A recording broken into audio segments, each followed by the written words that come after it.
I've seen it happen way too often. You spot a gaming laptop for half the price of the premium models, you order it on a whim, and a week later you're wrestling with stuttering frames, a noisy fan that sounds like a jet engine, or a screen that just can't keep up with your favorite titles. That buyer's remorse is the exact reason I'm sitting here today looking at the Acer Predator Helios Neo 16S.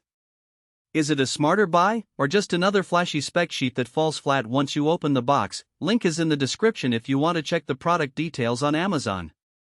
First off, the hesitation most people feel with a laptop like this isn't about the price, it's about the balance between raw horsepower and everyday usability. The Helios Neo packs an Intel Ultra 9275HX and an RTX 5070 with 12GB of GDDR7, which sounds like a monster on paper.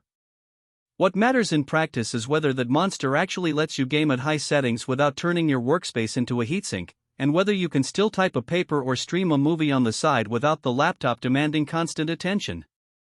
In my own testing, the combination of the Ultra 9 and the RTX 5070 kept most modern titles humming above 70 frames per second at 1440p with Ultra settings, but the real surprise came when I tossed the RT's accelerated ray-traced scenes into the mix. DLSS 4 kept the frame rate respectable, but those complex lighting effects still tugged at the GPU, pushing the fans into a higher pitch. It's not a deal breaker, but it's a reminder that the machine is truly built for performance-first scenarios. Who should consider this notebook? If you're a competitive gamer who lives for high refresh rate esports titles, the 16-inch OLED panel with its 240 Hz refresh rate is a game changer. OLED gives you deep blacks and vibrant colors that make a crisp 2.5K resolution feel buttery smooth, especially when you enable fast sync in titles like Valorant or CS:GO. The display shines in bright rooms too. The panel's peak brightness isn't astronomical, but its contrast ratio makes a noticeable difference when you're competing under varying lighting conditions. You'll also appreciate the RGB Backlit Keyboard if you love customizing your setup for marathon sessions. The lighting isn't just for show, it actually helps you locate the WASD keys without looking. On the other side of the aisle, if you're a content creator who needs a portable workstation for video editing or 3D rendering, the specs still hold up. The 1TB SSD and 32GB DDR5 memory let you load massive project files quickly, and the Thunderbolt 4 port means you can hook up an external monitor or a fast RAID enclosure without bottlenecks. Yet, the laptop's thickness and weight, roughly 5.5 pounds, make it a bit of a carry-on for those who travel frequently. If you're looking for a slim ultrabook that you can toss in a backpack for a coffee shop, the Helios Neo might feel too bulkier than you'd like. Now, let's talk about those hidden trade-offs that often get glossed over in marketing blurbs. The Predator thermal engineering uses Aeroblade 3D metal fans, which are indeed effective at dispersing heat. In a 30-minute gaming session, the CPU stayed comfortably below 85°C, and the GPU hovered around the low 80s. That's impressive for a laptop without a dedicated external cooling pad. However, the system's fan curve is aggressive. The fans kick up to a noticeable roar as soon as the GPU hits sustained loads.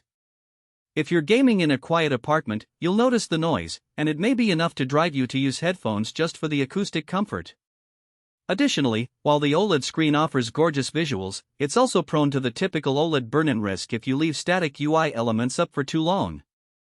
So if your daily routine includes long-duration work with static menus, you might want to enable a screensaver or use a lower brightness setting to mitigate that risk. Battery life is another practical concern. The 16-inch OLED panel draws a fair amount of power, and the high-performance CPU isn't exactly thrifty either. In real-world usage, a mix of streaming, light gaming, and occasional photo editing, I got about 4.5 hours before the charger was needed. That's respectable for a gaming laptop, but it's far from an all-day solution. If you plan to game on the go, you'll need to bring the charger or a power bank, which adds to the overall bulk. One of the strongest value points of the Helios Neo is the bundled Redragon accessories. The bundle includes a mechanical keyboard and a gaming mouse that both match the aesthetic of the laptop. Those peripherals are solidly built, and the keyboard's tactile switches feel satisfying for both gaming and typing. For someone who already owns decent peripherals, this part of the bundle is less compelling, but for a first-time gamer setting up a dedicated rig, it helps offset the cost of buying accessories separately. Let's not forget software. Acer's Predator Sense gives you granular control over fan speeds, boost modes, and a performance overlay that shows you temperature and usage stats in real time. It's not a